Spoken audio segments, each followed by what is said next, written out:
ஒற்றைப்படை ராசிகளில் இருந்தால் வீடு கட்டக்கூடிய யோகம் இருக்கும் சார். நீங்கள் சொன்ன மாதிரி 11 பேர் எங்கள் வீட்டில் இருக்கிறோம் சார்.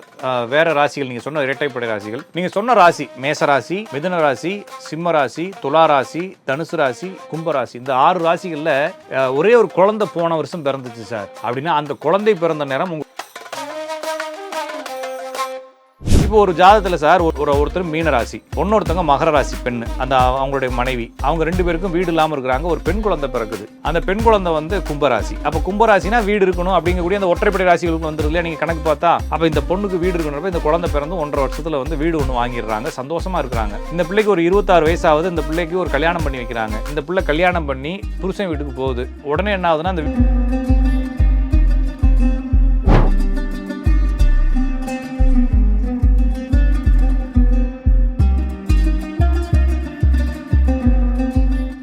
ரியல் ஒன் ஆன்மீகம் நேயர்கள் அனைவருக்கும் வணக்கம். நான் உங்கள் ஜோதிடன் ராஜநாடி காப்பா. மீண்டும் இந்த காணொளி வாயிலாக உங்களை சந்திப்பதில் மிகுந்த மகிழ்ச்சி. நண்பர்களே, நாம் இந்த சேனலில் ஜோதிடம் குறித்த பல தகவல்களை ரொம்ப டெக்னிக்கலாக எல்லாருக்கும் புரியக்கூடிய வகையில் எளிமைப்படுத்தி சொல்லிக்கிட்டு இருக்கோம்.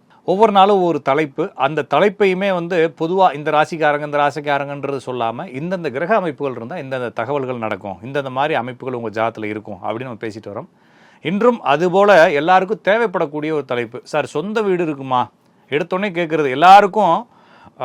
எப்படி கல்யாணம் ஒரு ரொம்ப முக்கியமான ஒரு விஷயமா இருக்கோ, எப்படி குழந்தை பேர் ரொம்ப ஒரு முக்கியமான விஷயமா இருக்கோ, எப்படி ஒரு வேலை அப்படிங்கிறது ஒரு முக்கியமான விஷயமோ, அது மாதிரி ஒரு வீடு அப்படிங்கிறது ரொம்ப முக்கியமான விஷயம். எல்லாரும் வாழ்க்கையில் எதுக்குமே கடன் வாங்காமல் வாழ்ந்துருவான். இந்த வீட்டுக்கு மட்டும் கடன் வாங்காமல் வாழ முடியாதுன்ற அளவுக்கு நம்மளுடைய இந்த சிஸ்டம் வந்து டெவலப் ஆகி போச்சு. இப்போ சமீபத்தில் எல்லாத்துக்குமே வந்து இந்த உடம்புல எங்கேயாச்சும் ஒரு இடத்துல மச்சம் இருக்கிற மாதிரி ஏதாச்சும் ஒரு இடத்துல ஹவுஸ் லோன் இருக்கும், ஹவுசிங் லோன் இருக்குன்ற அளவுக்கு இந்த வீடு ரொம்ப முக்கியமானதாக போச்சு. எல்லாருடைய கேள்வியும் எப்போ வீடு கட்டலாம், வீடு கட்டக்கூடிய யோகம் இருக்கா, இது மாதிரி கேள்விகள் கேட்குறாங்க.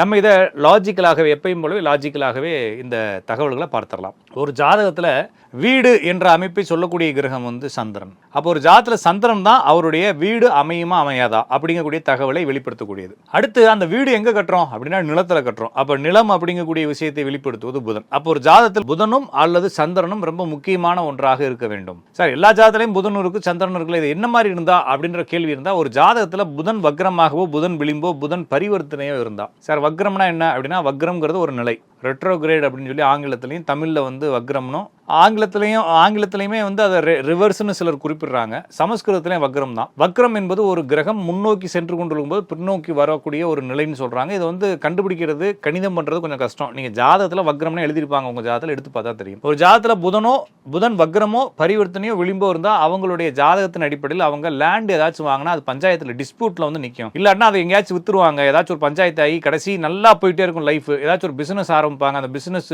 ஏதாச்சும் ஒரு சிக்கலாகி போய் அதுக்கு கடனாகி போய் அந்த கடனை அடைப்பதற்காக சொத்துக்களை விற்கக்கூடிய நிலைமைக்கு தள்ளப்படுறது இந்த புதன் வக்ரம், புதன் விளிம்பு, புதன் பரிவர்த்தனை.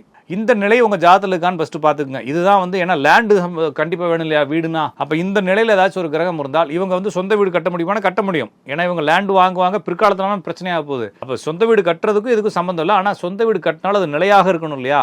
அப்படி நிலை இல்லாமல் போறதுக்கு இந்த புதன் வக்ரம் பரிவர்த்தனை ஒரு காரணம்ன்றதுனால, ஒருவேளை நீங்கள் உங்க குடும்பத்தில் ஏதாச்சும் ஒருத்தவங்க பேர்ல சொத்து வாங்க போறீங்க அப்படின்னா அந்த சொத்துக்கள் இந்த மாதிரி புதன் வக்ரம், புதன் பரிவர்த்தனை, புதன் விளிம்பு இல்லாத ஒருத்தருடைய பெயரில் இருப்பது நன்மை. அப்படி இருந்தாலும் அவருடைய பேர்ல தான் இருந்தாகணும், வேற வழி இல்லை. அவர் தான் லோன் ப்ராசஸ் பண்றாருன்னா அவங்க மனைவி பேர் பிள்ளை பேரை சேர்த்து போட்டு வாங்கிட்டா கொஞ்சம் சேஃப்டி அப்படின்றத தான் பாக்குறமே தவிர அடுத்த ஸ்டேஜுக்கு போயிடலாம். என்ன அப்படின்னா, அவருடைய வீடு வாங்குவாரா வாங்க மாட்டாரா? ஒரு ஜாதகத்துல ஒற்றைப்படை ராசி, ஒற்றைப்படை ராசினா என்னென்ன ராசின்னு நான் சொல்றேன். மேசம், மிதுனம், சிம்மம், துலாம், தனுசு, கும்பம், இந்த ராசிகள்ல உங்க குடும்பத்துல ஒரே ஒருத்தர் இருந்தா போதும். சார், எங்க வீட்டுல மொத்தம் 12 பேர் சார். நீங்க சொன்ன ராசிகள்ல ஒரு ஆள் கூட இல்லை சார்.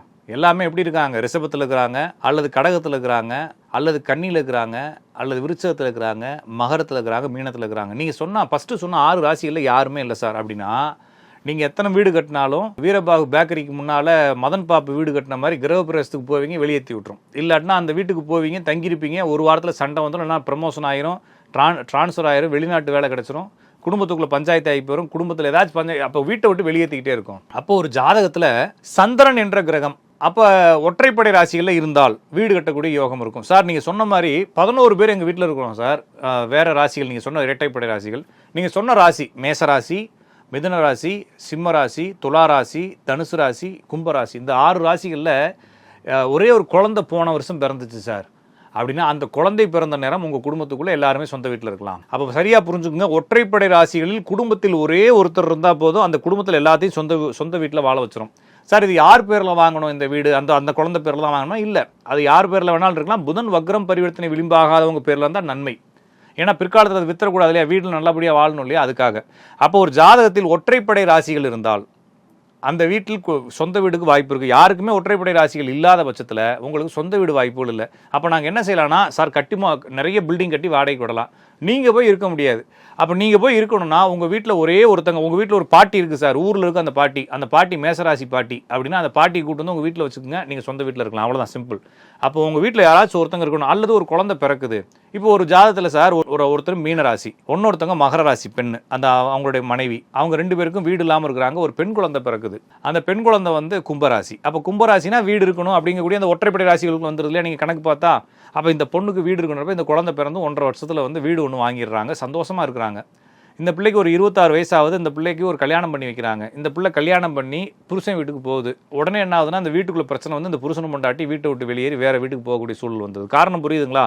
ஆக மொத்தத்தில் ஒற்றைப்படை ராசிகள் உங்கள் குடும்பத்தில் வாழும் வரை, அல்லது ஒற்றைப்படை ராசி 2 பேர் இருக்காங்க, அண்ணனும் தம்பி இருக்காங்க, அப்பா அம்மாவுக்கு இல்லை, இந்த அண்ணனும் தம்பி ஃபாரினுக்கு போயிடுறாங்க வேலை விஷயமா, அங்கேயே போய் பெர்மனன்ட் ரெசிடென்ஸ் போட்டுறாங்கன்னா இந்த வீட்டில் அவங்க அப்பாவே அம்மாவும் இருக்கக்கூடாது. இவங்க அப்பாவே அம்மாவும் கிளப்பி அவங்க பையன் வீட்டுக்கு கூட்டு போயிடும், இந்த வீடு சும்மாவே கிடக்கும். ஆக மொத்தத்தில் உங்களுக்கு வீடு கட்டி அந்த வீட்டில் வசிக்க வேண்டும் என்றால் ஒற்றைப்படை ராசிகளில் உங்கள் குடும்பத்தில் ஒரே ஒரு ஆள் இருந்தால் போதும். ஒன்று. அதுக்கப்புறமா ஒரு ஜாதகத்தில் சந்திரன் பரிவர்த்தனையாக இருந்தாலோ சந்திரன் சந்தியில் இருந்தாலோ, சார் பரிவர்த்தனைனா என்ன சார் அப்படின்னா நீங்கள் கூகுள் பண்ணுங்க, பரிவர்த்தனை கிரக பரிவர்த்தனைனா என்ன அப்படின்னு சொல்லி கூகுள் பண்ணுங்க. ஏன்னா இது உங்களுக்கு விலைக்கு சொன்னால் இன்னும் கொஞ்சம் கிளாஸ் எடுத்த மாதிரி ஆயிரும். கூகுளில் போனீங்கன்னா ஈஸியாக புரிஞ்சுக்கும். அதுக்கடுத்து விளிம்புனா என்ன அப்படின்னா, ஒரு கட்டம்ங்கிறது 30 டிகிரி. அந்த கட்டத்தில் ஆரம்பத்தில் 2 டிகிரிலையும் இறுதி 2 டிகிரிலையும் ஒரு கிரகம் வந்து அது பேர் விளிம்பு. அதன் அடிப்படையில் ஒரு ராசியில் சந்திரன் என்ற கிரகம் இந்த விளிம்புலையோ இருந்துச்சு, 2 டிகிரியில் இருந்துச்சுன்னா அவங்களுக்கு வீடு சம்பந்தமான பிரச்சனை, வீடு சம்பந்தமாக வீடு கட்டிட்டு வீட்டை பற்றியே நோண்டிக்கிட்டு இருக்கிறது, எப்போ பார்த்தாலும் டேப் உடஞ்சி வச்சு, தண்ணி உடஞ்சி வச்சு, பிளம்பிங் வேலை, எலக்ட்ரிக்கல் வேலை, சுண்ணாம்பு அடிக்கிறது, வீட்டுக்காரனோட சண்டை போட்டுக்கிட்டே இருக்கிறது, யாராச்சும் வாடகை விட்டு அவங்களோட போராடுறது, இது மாதிரி ஏதாச்சும் ஒன்று வீட்டை நோண்டிக்கிட்டே இருக்கிற மாதிரி வேலைகள் வந்துடும். இல்லைன்னா அது சம்பந்தமான பிரச்சனை வந்துடும். ஆக மொத்தத்தில் சந்திரன் என்ற கிரகம் உங்கள் ஜாதகத்தில் ஆட்சி, உச்சம், நீசம் அடைந்திருந்தால், அல்லது பரிவர்த்தனை பெற்றிருந்தால், அல்லது விளிம்பு நிலையில் இருந்தால், இதெல்லாம் வீடு சம்பந்தமான குழப்பங்களை கொடுக்கக்கூடிய ராசியை தவிர ஆனால் வீடு கிடைச்சிரும். ஒற்றைப்படை ராசிகள் இருந்தால் கண்டிப்பாக உங்கள் குடும்பத்தில் ஒரே ஒரு ஆள் இருந்தால் வீடு கிடைச்சிரும். எல்லாமே இரட்டைப்படை ராசிகள் இருக்காங்கன்னா நிறைய வீடு கட்டலாம், ஆனால் நீங்கள் வாழ முடியாது, வாடகை விடலாம். அப்போ நம்ம வாங்கக்கூடிய சொத்துக்கள் புதன் வக்ரம் பரிவர்த்தனை விளிம்பு இல்லாதவர்கள் பேரில் வாங்கினால் அந்த சொத்துக்கள் நீடித்திருக்கும். ஒருவேளை உங்க குடும்பத்தில் எல்லாருக்குமே புதன் வக்கரமாயி போச்சுன்னா எப்படியாச்சும் இந்த சொத்துக்களை நீங்க ஆண்டு அனுபவிச்சுட்டே இருப்பீங்க. பிற்காலத்தில் கடைசி காலத்தில் உங்களுக்கு அந்த சொத்துக்களை நீங்க வந்து வித்தோ இல்லைன்னா யாருக்காச்சும் எழுதி வச்சோ இல்லைன்னா உங்கள்கிட்ட இருந்து யாரோ கையாடல் பண்ற மாதிரி சிச்சுவேஷன் அமைஞ்சிரும். எனவே நீங்கள் நான் சொன்ன மாதிரி தகவல்கள் உங்கள் ஜாதகத்தில் இருக்குதான்னு பாருங்க. உங்களுக்கு ஏதாவது சந்தேகம் இருந்தால் கமெண்ட்ல கேளுங்க. சார் ஜோசியத்தில் இது மட்டும் இல்லை சார், எனக்கு இன்னும் நிறைய கேள்விகள் இருக்குன்னா உங்களுடைய கேள்விகளை கமெண்ட்ல கேட்டுங்க. இந்த சேனலை சப்ஸ்கிரைப் பண்ணிட்டு லைக் பண்ணிக்கங்க. அடுத்தடுத்த வீடியோக்குள்ள நான் உங்களை சந்திக்கும் வரை உங்களிடமிருந்து விடைபெறுவது உங்கள் அன்பு ஜோதிடன் ராஜநாடி காப்பா.